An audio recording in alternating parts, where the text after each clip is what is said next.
Okay, we are in Statistical Rethinking, second edition, chapter 12, and we're in the hard questions here. We're on 12H2. Okay, so in this question, we're going to look at a data set that we looked at in 12H1, but it's really a very different question. Well, kind of a different question. Let's go back to 12H1 and just see what was going on there. So 12H1 looked at a paper from 2014 that claimed that hurricanes with female names were deadlier than hurricanes with male names. Okay, so we were asked to go through and to fit a model to it, in fact, a Poisson model, which we have right here. And then upon examining that particular model, we found that with our posterior validation check here, we found that the model was not fitting the data very well. And just very briefly, the black marks are roughly the credibility intervals and mean prediction of each observation, and the blue is the actual observation. And so you can see that the model is not doing a great job of capturing much of it. Another way that we looked at that was to try to plot the predictions of the model against the actual events, and again, you can tell that it's not that great. And then the final way that we looked at that was to plot the k values from the PSIS pointwise function here. And so again, you can see that there's quite a few observations that are over 0.5, over 1, and even one of them over 2. Okay. All that indicating a very poor fit. Okay.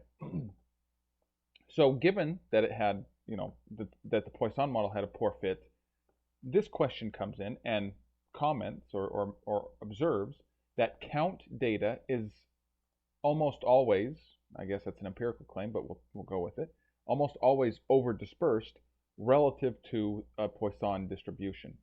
Okay? So now we are asked to try to compensate for that over-dispersion by fitting a Gamma-Poisson model, okay, or sometimes it's called a negative-binomial model. But roughly a Gamma-Poisson, well, let me back up. Often the over-dispersion in a Poisson model is because the process that is generating our count data is often not just a single process. It is often many processes, and when you have many processes kind of combining, the variance tends to get bigger. And so you can kind of take that and map onto it the way that the Gamma-Poisson can possibly address this, which is that it's simulating multiple Poisson regressions, I guess, is maybe one way to think about it, and fitting that to the data. That's kind of a poor explanation, but it's okay. So what we're asked to do is to fit a Gamma-Poisson model to that hurricane data instead. Okay, we'll just continue. So instead of loading everything here, we'll just walk through the question as we go through it. Okay, so I've loaded the data again. If you're going to run this, make sure that you have installed and loaded Stan and the rethinking package with these first several blocks of code up here. Okay, come back down. So here's our model. Okay, so again, we're just predicting deaths on femininity, which is just a kind of a score of how feminine the name is according to 9 different people that are rating those names as feminine to masculine. Okay, and so now we have our model, and now instead of having a Poisson distribution for deaths, we have a Gamma-Poisson here. This particular command, I believe, is part of the rethinking package. If you're coding it into Stan, you need to do something else. But the Gamma-Poisson allows us to parameterize it as a lambda, which will be like the mean, and a scale, which is like the standard deviation or the variance. There's other ways of parameterizing negative binomial or Gamma-Poisson models, but this is by far the most intuitive way, and so it's very convenient that this function exists for us. Okay, but really nothing else has changed other than we've changed this distribution from a Poisson to a Gamma-Poisson, And the Gamma-Poisson, in addition to the lambda, has a scale, which I just mentioned, and so we also have to put a prior for the scale. But other than that, it's basically the same model. Okay? So we run that, all right, and we're going to look at the output here in a second. But let's go back to the question. So we want to show that that the over-dispersed model, in other words, the Gamma-Poisson model, is not as precise, or no longer shows as precise of a positive association between femininity and deaths. So just as a reminder from the last video, we did find, in fact, that femininity, right, so here's the coefficient for femininity, had a positive association with deaths, by virtue of the fact that, this number is above 0, and so is the entire interval. Okay? And now we're going to show that association is not as precise. Okay? And so we want to explain why the association is diminished. Okay, so we ran the model,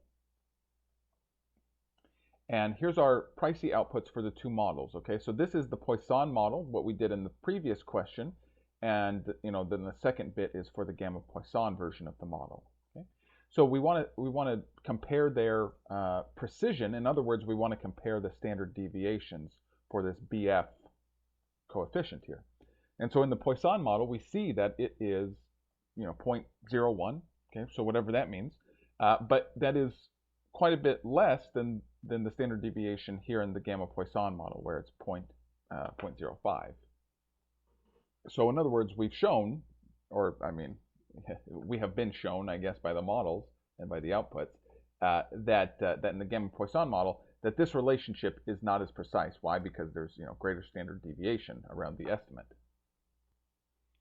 Okay, and so now we're additionally asked to explain why that association is diminished in strength, and maybe, well, I guess in precision. So so this is my answer to that. Okay, so you're free to read it and maybe even tell me if you have a different thought process here.